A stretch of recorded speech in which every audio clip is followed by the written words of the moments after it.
만약에요. 평생 안 먹고 안 입으면서 모은 집 한 채를 자녀한테 물려줬다는 그 이유 하나만으로 정작 내 노후에는 국가 지원이 싹 다 끊겨서 파산할 위기에 처한다면 어떨 것 같으세요? 어휴, 듣기만 해도 진짜 막막하네요. 그렇죠. 아니면 내가 75이 넘어서 계속 일을 할 수 있느냐 없느냐가 내 건강 상태가 아니라 저기 지구 반대편에 그 국제 유가에 달려 있다면요. 그러니까 우리가 흔히 노후 준비라고 굳게 믿어왔던 공식들이 외부 변수 하나에 그냥 와르르 무너지는 그런 느낌이네요. 맞습니다. 바로 그겁니다. 지적 호기심이 넘치시고 또 이 정보의 홍수 속에서도 진짜 중요한 핵심만 쏙쏙 집어내길 원하시는 당신 환영합니다. 네, 반갑습니다. 이번 심층 탐구는 단순하게 뉴스 몇 개 요약해드리는 그런 시간이 아닙니다. 다가올 미래, 아니 사실 이미 우리 곁에 바짝 다가온 미래를 가장 먼저 엿보는 지식의 지름길을 안내해드릴 텐데요. 네, 오늘 다룰 자료가 아주 흥미롭죠. 네네. 오늘 우리가 같이 해부해볼 자료는 2026년 4월 11일자 케어유 뉴스의 김영래 편집장이 작성한 시니어 트렌드 분석 칼럼입니다. 이 자료가 담고 있는 데이터들을 보면요. 2026년이라는 현 시점에서 우리가 매일 마주하고 있는 딜레마들이 사실상 얼마나 임계점에 다다랐는지를 아주 적나라하게 보여주거든요. 맞아요. 그래서 오늘의 여정, 그 핵심 미션은 이렇습니다.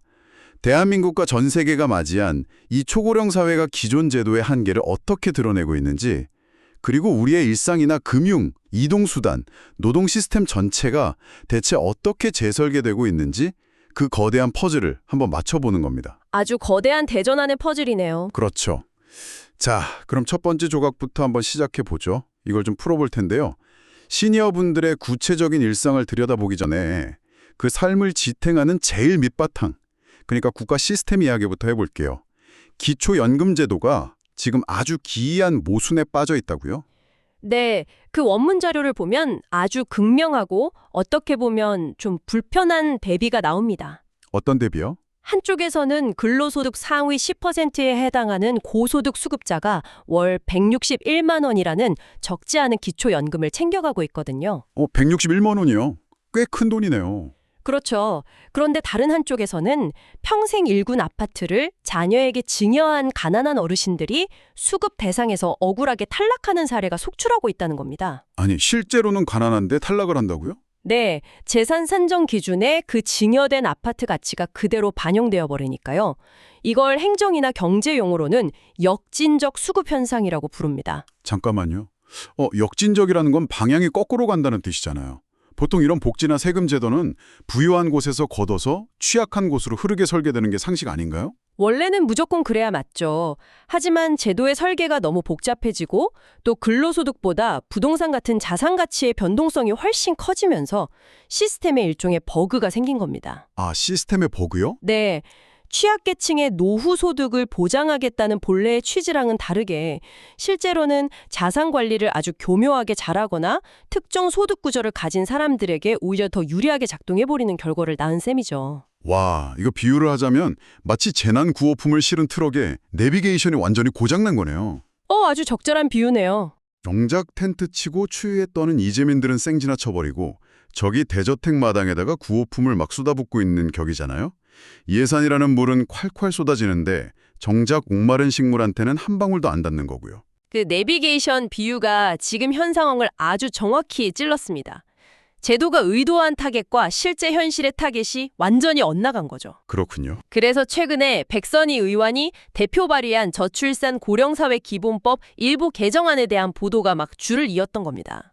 그 법안 내용이 뭔가요? 이 법안의 핵심은 저출산 대응이랑 노후 준비 지원을 분리해서 땜질식으로 처방하지 말고 그냥 하나의 거대한 체계 안에서 통합 추진하자는 건데요. 자, 청취자 여러분, 우리가 여기서 이 법안이 무조건 맞다 틀리다 혹은 어느 정당의 논리가 옳다 이런 정치적인 편을 들려는 게 절대 아닙니다. 네, 그건 저희 역할이 아니죠. 단지 원문이 아주 냉정하게 지적하고 있는 팩트, 즉 현행 기초연금 제도가 수급 사각지대 그리고 역진적 수급이라는 치명적인 결함을 안고 있다는 사실 자체를 직시하자는 거죠. 재정은 딱 한정되어 있는데 이런 형평성 문제가 해결이 안 되면 이거 매 선거철마다 튀어나오는 시한폭탄 아닌가요? 사실 그 시한폭탄의 타이머는 이미 켜졌다고 봐야 합니다. 이미 켜졌군요. 네, 그리고 이런 제도의 구멍을 오직 중앙정부 예산으로만 막을 수 없다는 걸 깨달은 지자체들이 지역사회 단위로 움직이기 시작했죠. 아, 지자체들이요? 장성군, 당진시, 의정부시, 수원시까지 전국 방방곳곳에서 통합돌봄 서비스가 동시다발적으로 가동이 되고 있습니다. 그런데 여기서 정말 흥미로운 점이자 가장 중요한 마지막 퍼즐이 하나 대두됩니다. 그게 뭔데요? 바로 생애 말기 돌봄, 그러니까 임종의 문제입니다. 아, 솔직히 말씀드리면 요즘 동네마다 현수막 엄청 걸려 있잖아요. 무슨 어르신 통합돌봄 시행, 아니면 재택의료센터 건립 이런 거요. 네, 많이 보이죠. 선거철도 다가오고 하니까 저는 이런 정책들이 그냥 지자체장들의 예산 따먹기나 좀 보여주기식 행정 아닌가? 이런 삐딱한 시선이 먼저 생기더라고요. 이게 정말로 병원 중심의 돌봄 패러다임을 바꿀 만한 실질적인 대전환이 맞을까요? 그런 의구심을 가지시는 거 충분히 이해합니다.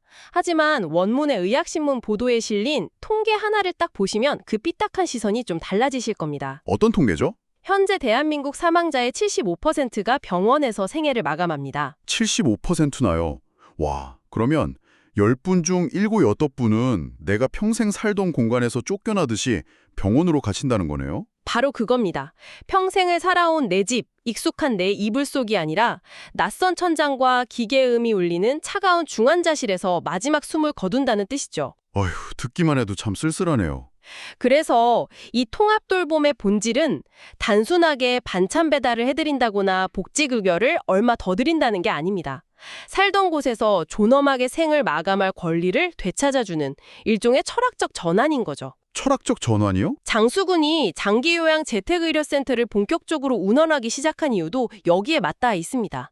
인간은 자신의 정체성이 켜켜이 쌓인 공간에서 삶을 마무리할 때 비로소 진정한 존엄을 지킬 수 있거든요. 아, 맞아요. 그러니까 병원에 수용되는 시스템에서 지역사회 안에서의 돌봄 연속성으로 축을 완전히 옮기는 아주 거대하고 구조적인 수술입니다. 네, 외부적인 안전망, 그러니까 차가운 병원이 아니라 내 정체성이 오롯이 담긴 공간에서 마지막을 맞이할 권리를 이야기하다 보니까 자연스럽게 다음 주제로 넘어가게 되네요. 네, 어떤 부분이죠? 아무리 물리적인 내 공간이 딱 확보가 되더라도 정작 나 자신이 누구인지 잊어버린다면 그 존엄은 무너지게 되잖아요. 그래서 이제 시선을 조금 더 내밀하고 두려운 곳, 바로 인지건강과 치매 영역으로 옮겨보겠습니다. 아주 중요한 포인트입니다. 치매 예방에 관한 과학적 데이터들이 원문에 꽤 눈에 띄더라고요. 이게 다 무슨 의미일까요? 이 부분의 데이터들은 굉장히 구체적이고 또 충격적입니다. 예를 들어서 하루 8시간 이상 앉아 있으면 치매 위험도가 27%나 증가한다는 연구가 있고요. 27%요? 네, 반대로 낙관적인 태도를 가지고 살면 위험도가 15% 감소한다고 합니다. 와, 마음가짐도 영향을 주네요. 그런데 가장 놀라운 건 코미디닷컴의 보도인데요. 중년 시절의 흡연이 치매 위험도를 무려 100%나 끌어올린다고 합니다. 아니 잠깐, 100%면 그냥 2배잖아요. 우리가 담배가 폐나 심장이 안 좋은 건 다 아는 상식인데 이게 뇌세포까지 직접 파괴를 하나요? 그리고 아까 8시간 앉아있는 건 대체 왜 치매랑 연결이 되는 거죠? 이 숫자들 이면에 있는 메커니즘을 이해하는 게 정말 중요합니다. 핵심은 혈관과 혈류에 있습니다. 피라 도는 거요? 네, 우리가 장시간 앉아 있으면 전신의 혈액순환이 느려지면서 뇌로 가는 혈류량이 눈에 띄게 뚝 떨어집니다. 뇌는 엄청난 에너지를 쓰는 기관인데 산소랑 영양 공급이 저하되는 거죠. 아, 그렇군요. 흡연은 훨씬 더 치명적입니다. 담배의 독성 물질이 뇌 혈관벽을 손상시키고 아주 미세한 혈전들을 만들어냅니다. 빗덩어리 같은 거요? 맞아요. 이 미세한 뇌졸중들이 계속 누적되면서 발생하는 게 바로 혈관성 치매거든요. 아, 그러니까 단순히 나이가 들어서 기억력이 나빠지는 게 아니라 물리적으로 뇌로 가는 그 파이프라인 자체가 망가지는 거군요. 정확합니다. 이렇게 과학적 인과관계가 명확해지니까 지자체들도 더 이상 가만히 있을 수가 없는 거겠죠. 보니까 인천, 삼척, 고양 같은 곳에서 걷기 챌린지를 막 하고 또 치유농업이나 미술치료까지 다층적인 생태계를 만든다고 하던데요.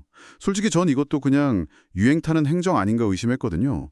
초기에는 확실히 이런 걷기 내외나 원예 치료가 약간 행정적인 유행처럼 번진 측면도 없지 않아 있습니다. 하지만 지금은 치매를 바라보는 패러다임이 완전히 바뀌었어요. 어떻게 바뀌었나요? 치매 환자를 요양원이라는 꽉 막힌 격리시설에 가두는 게 아니라 지역사회라는 넓은 울타리 안에서 계속 활동하게 만들면서 병의 진행 속도를 늦추려는 일종의 사회적 방어선을 치는 겁니다. 사회적 방어선이요? 네. 그런데 이 문제를 더 큰 그림과 연결해보면 진짜 주목해야 할 날카로운 변화가 하나 있습니다. 바로 자본과 금융의 움직임이에요. 금융이요? 치매 보험 가입자가 늘고 있다는 뜻인가요? 단순한 보험을 훌쩍 뛰어넘는 이야기입니다. 지금 은행권의 유언대용 신탁 규모가 무려 5조 원에 육박하고 있습니다. 5조 원이요. 와. 내 자산을 은행에 신탁해두는 이 거대한 자본시장이 이제는 노후의 치매 대비 기능까지 아주 적극적으로 흡수하고 있는 겁니다. 아니 잠깐만요. 제 돈을 제가 필요할 때 뺐으면 되지. 왜 굳이 정신이 건강할 때 은행에다가 그 큰 돈을 신탁이라는 아주 복잡한 형태로 묶어두는 거죠? 왜냐하면 치매가 딱 발병하는 순간 환자는 자신의 자산을 지킬 법적인 판단 능력을 완전히 상실해버리기 때문입니다. 판단 능력이요? 만약에 치매에 걸렸는데 자녀들이 재산을 두고 막 싸우거나 아니면 누군가 악의적으로 접근해서 사기를 친다면 어떻게 될까요? 어휴, 끔찍하네요. 혹은 내가 요양병원에 누워있는데 내 통장에서 내 병원비를 이체할 비밀번호조차 기억이 안 난다면요? 진짜 그럴 수 있겠네요. 유언 대용 신탁은 바로 이럴 때 작동을 합니다. 내가 건강할 때 미리 딱 계약을 맺어두면 인지 능력을 상실했을 때 은행이 법적으로 나서서 사기꾼의 접근을 차단하고요. 매달 내 요양원 비용을 내 통장에서 알아서 결제해주는 구조입니다. 와, 이거 진짜 듣고 나니까 약간 뒤통수를 한 대 맞은 것 같네요. 그러니까 이 5조 원이라는 돈의 의미는 명확한 거네요. 오늘날의 노후 준비라는 게 단순히 예전처럼 통장에 잔고 꼬박꼬박 채워넣는 게 아니라 내 뇌가 나를 속이기 전에 내 자산의 합법적인 자물쇠를 탁 채우는 작업, 이거로 완전히 바뀌었다는 거잖아요. 완벽한 요약입니다.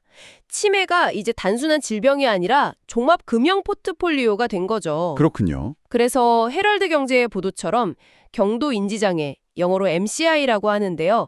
이 본격적인 치매로 넘어가기 직전의 단계가 이런 법적, 재산적 대비를 맞춰야 하는 마지막 골든타임으로 꼽히는 겁니다. 골든타임을 놓치면 안 되겠네요. 자, 그럼 여기서 상황을 한번 가정해 보죠. 내 정체성에 담긴 공간도 안전하게 확보를 했고 뇌 건강도 챙겼고 내 통장까지 완벽하게 지켜냈어요. 완벽한 준비네요. 네, 그런데 문을 딱 열고 밖을 나섰더니 내가 혼자 힘으로 마트에 갈 수도 없고 일하러 갈 수도 없다면 어떨까요? 이제 우리 삶의 진짜 물리적인 현장, 모빌리티와 노동으로 이야기를 한번 확장해 보겠습니다. 여기서 진짜 흥미로워지는 부분이요.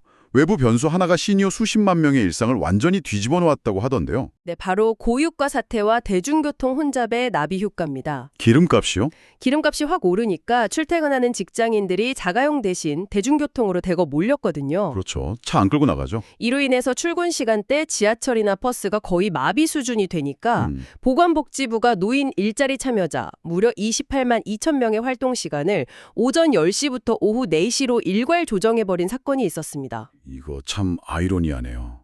시니어들의 소중한 하루 일과가 저기 중동의 기름값 변동이라는 거대한 외부의 바람에 막 이리저리 흔들리는 정말 연약한 돛담배 같은 느낌이에요. 네, 수십만 명의 일과표가 한순간에 강제로 재부팅이 된 셈이니까요. 게다가 인프라 모순도 너무 심각해요. 원문을 보니까 의정부시 같은 곳은 무슨 파크 골프장 100홀 시대를 열었다고 대대적으로 막 홍보를 하던데요. 정작 모터트렌드 기사를 보면 노인을 위한 도로는 없다고 날카롭게 꼬집고 있거든요. 아직 골프 칠 공원은 수백억씩 들여서 지어주면서 거기를 안전하게 갈 수 있는 도로나 맞춤형 대중교통은 안 내어준다는 게 이게 말이 되나요? 그게 바로 모빌리티의 본질이 단순히 이동이 아니라 사회와의 연결이라는 점을 행정이 놓치고 있기 때문입니다. 연결이요? 예, 노년층의 전기자전거 검색량이 엄청 급증한다는 데이터는 사실 꽤 뼈아픈 지표거든요. 왜 뼈아픈가요? 자전거 타면 좋은 거 아닌가요? 대중교통은 너무 붐비고 운전대 잡기는 두려워진 시니어들이 스스로 이동권을 어떻게든 확보하기 위해서 그냥 각자 도생하고 있다는 뜻이니까요. 안전한 인프라 없이요. 이동할 수 없으면 사회와 완전히 단절되고 당연히 노동의 기회도 박탈당하게 됩니다. 그러니까 초단기 노동이 막 몰려들고 있다고요? 네, 글로벌 노동시장의 경계가 허물어지고 있는 거죠. 저는 사실 이 현상을 보면서 마음 한구석이 조금 무거워졌거든요. 이게 물가는 치솟는데 연금만으로는 도저히 살 수가 없으니까 70이 넘은 노인들이 억지로 스마트폰 켜고 길거리로 내몰리는 너무 슬픈 생계형 비극 아닌가요? 물론 생활비 압박이라는 경제적인 요인이 가장 큰 트리거라는 점은 절대 부인할 수 없는 팩트입니다. 그렇죠. 하지만 이것은 중요한 질문을 던집니다. 이 현상을 그저 비극으로만 단정 짓는 건 현상의 절반만 보는 거거든요. 아, 다른 이면이 있나요? 한번 생각해 보세요. 왜 마트 계산원이나 식당 주방 같은 전통적인 일자리가 아니라 굳이 배달앱이나 우버 같은 아주 유연한 플랫폼 노동을 선택했을까요? 듣고 곰곰이 생각해보니까 그렇네요. 식당 일은 주 5일 매일 정해진 시간에 나가서 9시간씩 꼬박 서 있어야 하잖아요. 무릎도 아프고 체력도 안 되실 텐데. 바로 그 지점입니다. 플랫폼 노동은 내가 딱 원할 때, 내 체력이 허락하는 만큼만 앱을 켜서 일하고 또 힘들면 끌 수 있습니다. 아, 통제권이 나한테 있네요. 맞습니다. 억지로 노동에 끌려가는 것이 아니라 나이듦에 맞춰서 노동의 형태를 스스로 통제하려는 주도권의 발현이기도 한 겁니다. 과거에 국가가 그냥 배급하듯이 나눠주던 공공일자리와는 차원이 다른 일하는 자아의 새로운 진화 형태인 거죠. 내 체력에 맞춰서 일하는 방식을 스스로 조율한다. 그렇게 들으니까 진짜 또 다르게 보이네요. 긍정적인 사회 참여 욕구이기도 하니까요. 게다가 이 시니어분들이 기술을 대하는 태도도 엄청나게 적극적이에요. 어떤 데이터 말씀이시죠? 원문에 보니까 미국인 3명 중 1명이 혈액 검사 결과를 AI 챗봇한테 물어본다는 데이터가 있더라고요. 저 이거 정말 신선했습니다. 이 데이터가 시사하는 바가 과연 무엇일까요? 제가 병원 가봐서 아는데요. 의사 선생님 만나면 진짜 딱 3분 만에 진료 끝나고 쫓겨나듯이 나오잖아요. 피검사 결과지를 딱 받아도 온통 영어 알파벳의 수치투성이라서 도대체 내 신장이 나빠졌다는 건지 간이 나빠졌다는 건지 알 길이 없어요. 맞아요. 일반인들은 해독하기 어렵죠. 그런데 그걸 스마트폰으로 딱 사진 찍어서 AI한테 올리고 야, 이거 이 수치가 내 몸에 무슨 뜻인지 설명해줘. 이렇게 물어보면요. AI는 짜증 한 번 안 내고 진짜 우리 가족보다 더 친절하게 설명을 해주거든요. 그렇긴 하죠. 그러니까 시니어들에게 AI는 차갑고 두려운 기술이 아니라 어쩌면 세상에서 가장 인내심 많은 나만의 주치의자 비서인 거네요. 정확히 짚으셨습니다. 미국과 일본의 이 사례들은 결코 태평양 건너 남의 나라 이야기가 아니거든요. 우리 미래인가요? 한국이 당장 2, 3년 뒤에 맞이할 가장 가까운 현실입니다. 플랫폼 기반의 유연한 일자리를 찾고 또 AI 같은 디지털 기술을 일상에서 도구로 자유롭게 활용하는 디지털 포용력, 이 두 가지가 앞으로 초고령 사회의 노동 방정식을 다시 쓰는 가장 강력하고 필수 불가결한 무기가 될 것입니다. 와, 오늘 우리는 정말 쉴 수 없이 거대한 퍼즐 조각들을 맞춰봤습니다. 처음엔 단순히 기초연금 제도의 버그? 여기서 시작을 했지만요. 네, 그 이면엔 익시큰 내 집에서 존엄하게 죽음을 맞이하고 싶은 아주 깊은 갈망이 있었죠. 그렇죠. 그리고 뇌로 가는 혈류를 지키기 위해 일어서야 한다는 과학부터 치매가 닥치기 전에 내 재산의 합법적 자물쇠를 꽉 채우는 5조 원 규모의 신탁 시장까지 짚어봤습니다. 맞습니다. 그리고 마지막엔 기름값에 흔들리는 일상 속에서도 스스로 전기자전거를 타고 플랫폼 노동에 뛰어들면서 AI한테 피검사 수치를 묻는 그 시니어분들의 끈질긴 생명력까지 확인을 했네요. 네, 이 파편처럼 흩어져 있는 뉴스들을 하나의 꿰미로 쫙 연결해보면 아주 명확한 결론에 도달합니다. 어떤 결론이죠? 우리는 지금 단순히 노인이 많아지는 사회에 적응하는 그 수준이 아닙니다. 국가의 예산 분배, 주거의 의미, 질병을 대하는 금융의 태도, 그리고 일하는 방식의 국제 표준까지 사회라는 거대한 집의 배관과 골조가 완전히 뜯어 고쳐지는 그런 거대한 대전 안에 한가운데 서 있는 것입니다. 그렇습니다. 그래서 청취자 여러분, 오늘 우리가 나눈 이 이야기들은 결코 신문에나 나오는 남의 세대, 시니어 세대만의 딴 세상 이야기가 아닙니다. 바로 당신이 앞으로 직접 걷게 될 도로의 모습이고요. 당신이 가입하게 될 금융상품이며 또 앞으로 겪어내야 할 라이프스타일의 가장 생생한 예고편입니다. 아주 와닿는 말씀이네요. 네, 오늘 우리가 분석한 그 출처자료 칼럼의 말미에 보면요. 그 딱딱하고 논리적인 통계들 사이에서 돌연 아주 철학적인 책은담 구절 하나가 딱 등장을 하거든요. 제가 이 심층 탐구를 준비하는 내내 머릿속에서 막 맴돌았던 문장입니다. 어떤 구절인가요? 천지융만고, 차신불제득, 인생지백년 차일 최이과. 천지는 만고토록 그 자리에 변함없이 있지만 이 몸은 한 번 가면 다시 얻기 어렵고 인생 100년 중 오늘 이 하루가 가장 쉽게 스쳐 지나간다 이런 뜻입니다. 향에서 아주 묵직한 질문을 던지는 구절이네요. 맞습니다. 제도의 모순은 저기 정치인들이 토론할 것이고요. 5조 원의 금융상품은 은행이 계속 만들어낼 것이고 일자리의 형태는 플랫폼 기술이 알아서 바꿔놓겠죠. 우리 사회라는 집의 설계도는 그렇게 우리 밖에서 끊임없이 재설계될 겁니다. 네. 하지만 결국 그 집안에서 오늘 아침에 눈을 뜨고 밥을 먹고 유한한 이 하루를 살아내는 건 바로 당신입니다. 100년의 인생 중에서 가장 쉽게 스쳐 지나가 버릴 바로 이 오늘 하루를 과연 어떤 가치로, 어떤 의미로 채울 것인가는 오롯이 당신의 몫으로 남아 있습니다. 정말 깊이 생각해 볼 문제네요. 당신이 살고 있는 사회의 거대한 시스템은 지금 요동치고 있습니다. 하지만 묻고 싶습니다. 그 거대한 파도 속에서 당신의 오늘은 지금 어떻게 흘러가고 있습니까? 네, 오늘 깊은 여운을 남기며 마무리하게 되네요. 네, 오늘의 여정은 여기까지입니다. 이 묵직한 질문에 대한 답 스스로 한번 탐구해 보시길 바라면서 인사드리겠습니다. 함께해 주셔서 감사합니다. 감사합니다.